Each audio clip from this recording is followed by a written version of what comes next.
আমার ভাইয়ের নামে আবার মামলা করবে না তো? আমার কথা যদি না শুনোস তাহলে তো মামলা আমি করুনি, আর যদি আমার কথা শুনোস তাইলে আর আমি মামলা করব না। এখন শোন, আমি যা বলি তাই কিন্তু তোর করতে হবে। বৌদি, যদি আমার ভাইয়ের কোনো ক্ষতি না হয় তাহলে আমি রাজি আছি। তোর ভাইয়ের কোনো ক্ষতি হবে না যদি তুই আমার কথা শুনোস। এত কথা বলিস কেন? আমি যা বলি তাই শোন। তোরে না আমার খুব ভাল লাগছে তোদের বাড়িতে, তোর কথাগুলো তো আরো ভাল লাগছে। জানিস, বেশ কয়েকটা বছর ধরে না আমি উপাস আছি, কিছুই খেতে পারি না। ছি, এসব কি বলেন বৌদি? এসব কি বলেন মানে? উপাস আছি, উপাসটা ভেঙে দিবি এটাই তো, আর কি। না না বৌদি, আমি এই কাজ করতে পারবো না। আপনি আমার অন্য কাজ করান। অন্য কাজ করবি? তুই না গায়ে খেটে সুদ করবি টাকা, তাহলে না এখন আবার এরকম করছিস কেন? এটাও তো গায়ে খাটানো টাকা। সমস্যা কি? সমস্যা কি? আই, দূরে যাস কেন? সামনে থাক। তুই যদি আমার কথা না শুনিস তাহলে কিন্তু মামলা দেবো। তোর ভাইয়েরও ধরে নিয়ে যাবে, তোরও ধরে নিয়ে যাবো। না কি না বৌদি, আপনি মামলা দিয়েন না। আমার ভাইরে জেলখানায় দূরে নিয়ে গেলে আমি বাঁচুম না। এই জন্যই তো আপনার বাড়িতে কাজ করতে এসেছি।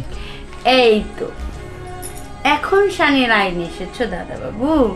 শোনো, গায়ে খেটে খাট, টাকা শোধ দিবে, তাহলে গাটা একটু নাড়াও। গা না নাড়লে টাকাটা শোধ হবে কিভাবে? বোঝো না তুমি কিছু? তুমি একটু হালকা একটু ফ্রেশ হয়ে আসো, তারপর আমি তোমাকে সব বুঝায় বলতেছি। যাও। ঠিক আছে বৌদি। এতদিনে তাও আমার মনের আশাটা পূরণ হবে। গা এমন খাটানো খাটাবো তোকে, তুই শুধু মজাই পাবি, বুঝতেই পারবি না কখন তোর টাকা শোধ হয়ে গেছে। কিরে, এখনো কি হলো না? হ্যাঁ বৌদি, আসছি বৌদি। হ্যাঁ, টাকা শোধ করবি না? হ্যাঁ বৌদি। আমি এই যে শুয়ে পড়ছি, আমাকে অল্প একটু সময় দে, তাহলে টাকা শোধ হবে।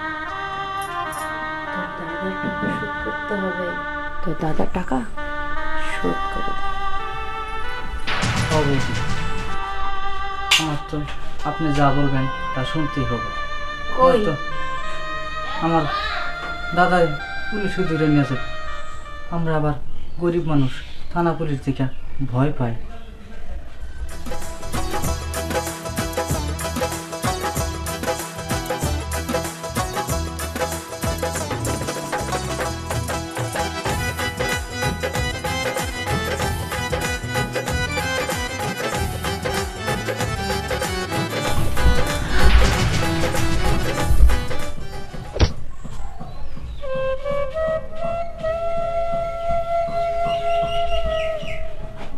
তুই আমার থাপ্পড় মারলি?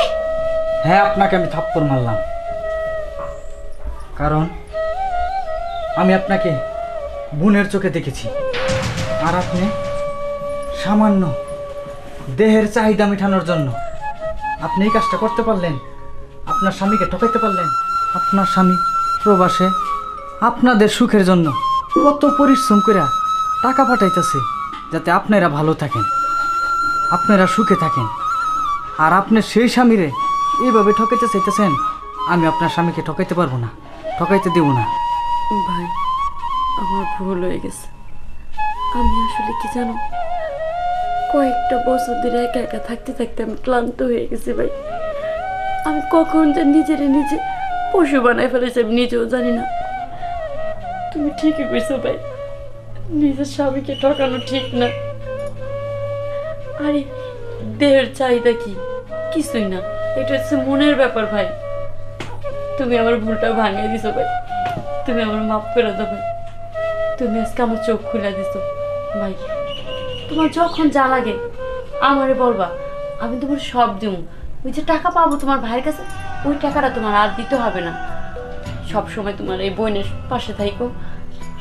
আর তোমার দাদারে বলবা যায় যে বোন, এই বাড়িতে থাকতে না বলছে, বোনের বাড়িতে যাই থাকতে বলছে। ভাই তুমি আমার ক্ষমা করছো তো? হ দিদি, আমি তোমারে ক্ষমা করে দিছি। আর তুমি যে তোমার ভুলটা বুঝতে পারছো, এতে আমি খুব খুশি হয়েছি। আজই আমি দাদারে নিয়ে তোমার বাড়িতে চলে আসবো দিদি। তুমি যা বলছো ঠিক বলছো, সত্যি আমি অনেক খুশি হয়েছি। তোমার বাইরে যা এখনই যাই নিয়ে আসবা, ঠিক আছে? আমার মতো খুশি আর কেউ হবো না। তাড়াতাড়ি যাও, বাইরে যা নিয়ে আসো। আচ্ছা দিদি, দাদা এই কথা শুনলে খুব খুশি হইব। এখন যে নাটকটি আপনারা দেখলেন, নাটকটি কেমন লেগেছে অবশ্যই কমেন্টস করে আমাদের জানাবেন। আমরা চেষ্টা করব আপনাদের চাহিদা অনুযায়ী আরও নিত্য নতুন ভিডিও আপনাদের উপহার দিতে। ঘটনা হচ্ছে আমরা অনেক পরিশ্রম করে আপনাদের জন্য ভিডিও বানাই।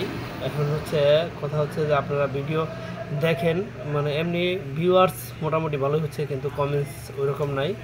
মোটামুটি কমেন্টস হলে মানে আরও ভালো লাগে। আপনারা যদি ভিডিও দেখে কমেন্টস করেন তাহলে অবশ্যই আমাদের যে আমরা যে পরিশ্রম করতেছি পরিশ্রমটা আসলে সার্থক হবে।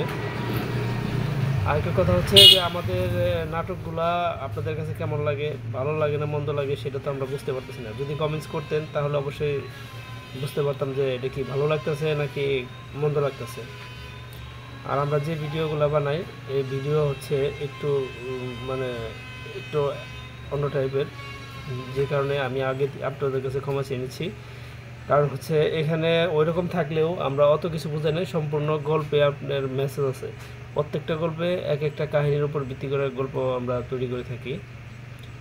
তো আমাদের সাথে অনেকেই কাজ করেছে, কিছুদিন যাবৎ ভবন মোটামুটি আছে। তো ভবন, আমাদের সাথে কাজ করে কেমন লাগে তোমার?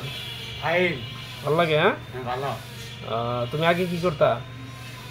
আরে তা করতাম কিসের কাজ করতা? ওই বাড়িতে।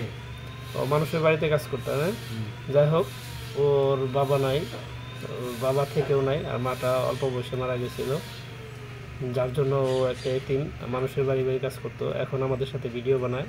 সবাই ওর জন্য হলেও ভিডিওতে সাপোর্ট করবেন বেশি বেশি, যাতে করে ভবনে আমরা সুন্দর একটা মেয়ে দেখে বিয়ে করে দিতে পারি, আর ওর ভবিষ্যৎটা যেন অনেক সুন্দর হয়। আমরা সব ধরনের ভিডিও ভবনকে দিয়ে আমরা ক্রিয়েট করব।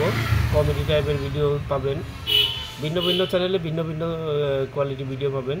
তো সবাই আমাদের জন্য দোয়া রাখবেন, আমাদের জন্য কেউ কোনো হিংসা রাখবেন না মনের মধ্যে।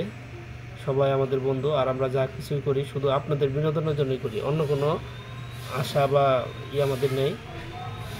তো সবাই ভালো থাকবেন। হ্যাঁ।